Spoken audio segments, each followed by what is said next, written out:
All right, so for today's tip, we're going to do something crazy. Actually, we're going to do the same thing we've been doing for the last couple tips. We are going to pick a random number, open up maintenance and reliability best practices to that page, and we are going to give you practical advice on some topic that sits on that page. Because we can, because we have A, the knowledge, B, the practical experience, because we actually do this for a living. Unlike many organizations that are trying to educate you that do not have that practical experience, that have never had to improve reliability in a plant. We can give you tips and experience based on our understanding, our expertise, our experience as practitioners. And so that's why we can do this. So challenge where you're getting your education. Are they capable of giving you practical experience on a random page? I don't know, but I know I can. So let's go look at our random number generator and generate a new number.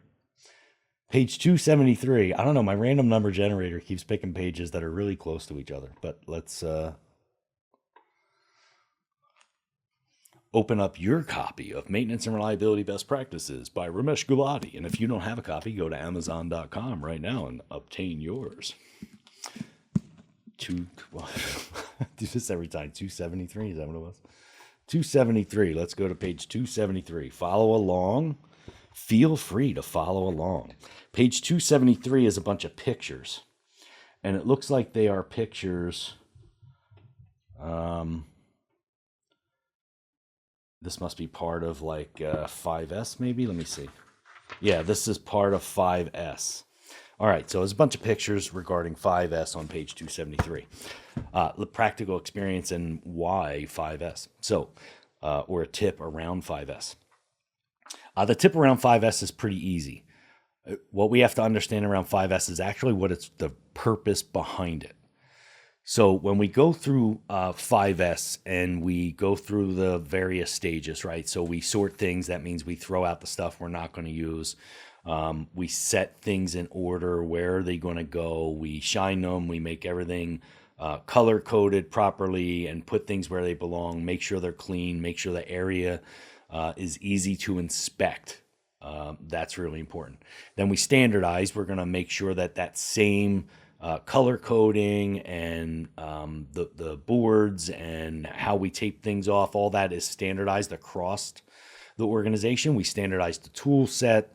All those things get standardized for a reason so that they're everyone is familiar with it, regardless of where you go in the plant. You understand the 5S because it visually looks the same and we're using the same approaches in all those areas.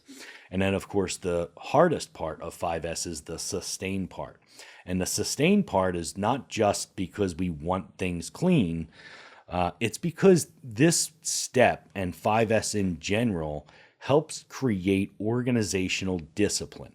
So if you are currently in a plant that has had a 5S program 18 times, and they've all fallen on their face, this is why no one follows standards. This is why it is difficult to implement change because the organizational discipline doesn't exist in order for you to be able to sustain the implementation of new ways of thinking and new ways of doing work. So my recommendation would be go back and revisit 5S in that case and make sure you get the sustain piece right. You are auditing against that. You are coaching people why it's important and develop the organizational discipline that will allow you to evolve the entire culture. We underestimate the power of 5S because we don't understand the importance of the sustain piece. That's today's tip. Go make tomorrow better than today.